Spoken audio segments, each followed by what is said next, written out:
So looking at the problem that we've always had, because I'm a person that has always seen that in the churches, one area that has always been neglected was media.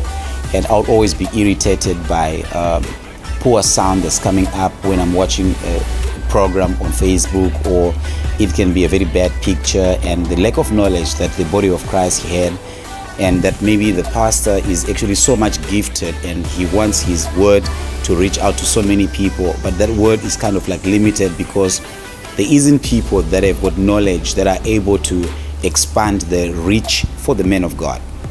So looking at that, I took it upon myself and I said, let me rather learn these things, and then perhaps I could have it and then teach it to my son, who would actually be able to help me to preach out to more people, but not knowing that God was actually instilling something that I had to be teaching to the other churches. Hi, my name is Rose, and I do photography and videography at my church. And I am basically here to learn more about those things and a little bit more when it comes to general media stuff, lives, more cameras, how to shoot better, what to shoot. Hi, I'm Emmanuel, and I'm from Heaven's Gateway Church. My reason of being here is to learn more about media, even though I've been into the department, but I believe that there is people that know greater, and I want to be exposed to that knowledge so that I can get more understanding about what I'm doing. So when I had that, and a few years ago when I got irritated by a situation where I was going to be having a photographer and a videographer that was going to be recording for me and I could not afford them, then I thought, let me buy a camera, and I started learning how to do all these things.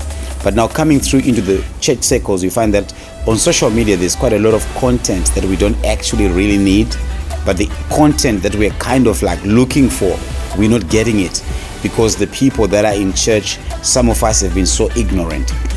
So the Lord gave me this vision that looking at the life of Paul, you find that Paul actually reached out more people while he was in chains, when he was behind bars, when he wrote so many epistles and so many letters that he wrote out. And those are the letters that we are reaching out today.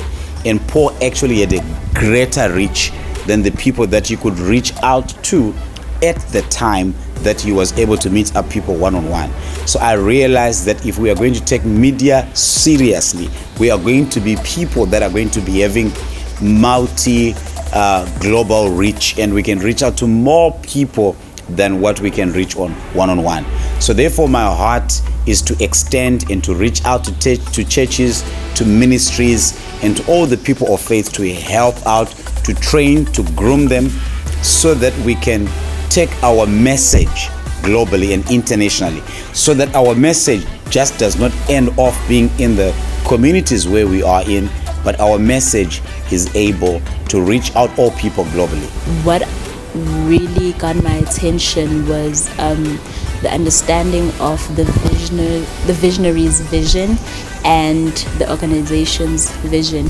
Being able to know what your leader desires and what is his vision, so that whatever you do as being part of the media, you are actually able to project that in a way that is going to reflect his principles and his vision that he has for his life and for the organization. What I've learned today is how live streaming can help grow the church community, because you get to broadcast it throughout the whole world. Anyone in the world can watch it. And I've also learned what kind of tools you need to do that, and how to connect those tools, and that you don't need to start big, but you can start small with a small budget. My name is Derek, a pastor of Omega Harvest Church, son of Bishop Abraham Manuel. Our church name is Omega Harvest. What I learned today is great. As I call it, it was a profound act of transformation. I learned how we can zoom into digital, and how the church can benefit out of this training.